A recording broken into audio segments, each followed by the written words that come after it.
yourself, what are these young people trying to tell us with their lives?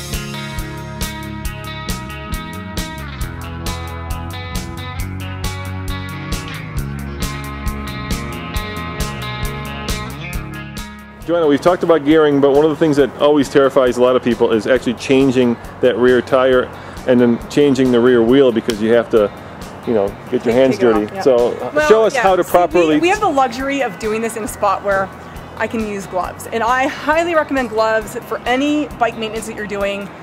I mean, obviously I don't take these on the road with me so my hands get dirty when I'm out, but since I'm not on the road, these are great, yes.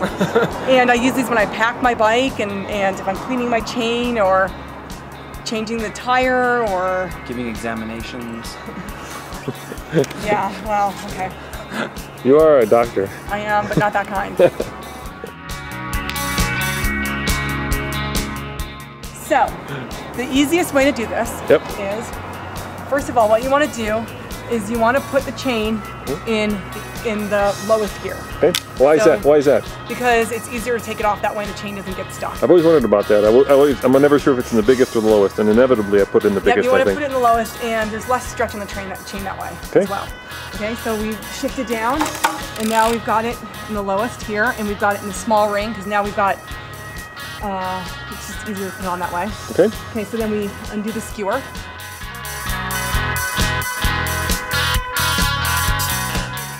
So now what we need to do is just open that up just a little bit to give it some room.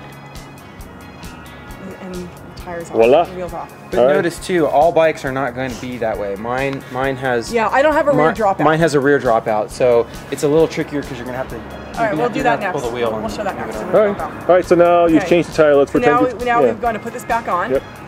So we just want to get the chain settled back on that cog, just like this.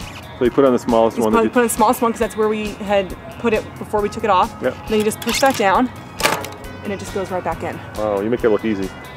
And then just close that back up. Close the brake a little bit, and then just give it a little spin to make sure it's on there properly, and voila. You're good to go? Good to go. Look at that, you didn't even need to... And look at that. Dirt on the gloves, not on the hands. So now we're going from a Guru to an Orbea, and this bike has a dropout that's a little bit different on the rear, and Brandon, you're going to show us how to do this, right? Right, without gloves. Without gloves, all right. So, The manly man. Manly man, same thing, just put it in there. Yeah. Use the crank, pop the brakes.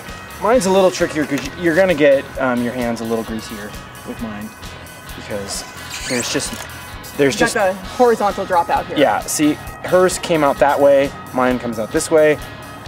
There's really no way to do this without getting your hands on it unless you take a stick or something. And the reason why they do it this way is so that you can just adjust the tire clearance from the frame. Right. So you've got a more aerodynamic kind of tire that's pushed in behind the frame, and so you can adjust the difference between the tire and the rear of the frame. Right. And then getting it back on, you know, with hers, it was so much easier because you could just drop it in.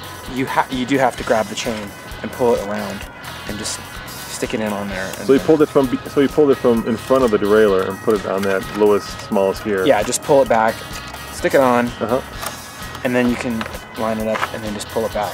Drop it in. Yeah. The thing also with this, because the weight of the bike is not going down, you do sometimes have to make sure that when you tighten it up, that your wheel is in there. Okay. You know, and I tend to pinch it like that. Pop it. It's pretty basic. But as you can see, without the gloves, you get dirty. You get dirty. That's when you need your black pants. Or the black shorts. Black shorts. Boy, would I get it if I wiped this on her new kit. Oh man. There you go. And obviously we're sitting here, you know, doing it in a calm situation. When your heart's racing, you're in the middle of a race, you've got a flat, people are whizzing by you, it's a whole different situation. Oh yeah, the chain gets stuck sometimes, and you know, you can't get the wheel back in properly, and you fight with the wheel. You're better off just relaxing and just realizing you're going to take about 2 to 3 minutes to get the thing done, so there's no sense to rush and try and get it done in 30 seconds. Exactly. It's not going to happen. And you won't have gloves. And practice. I mean, the biggest thing is you just have to practice it in a situation that's not stressful so that you know what you're doing. You don't want the first time that you're changing a flat or taking your rear wheel off to be on race day in the middle of the race.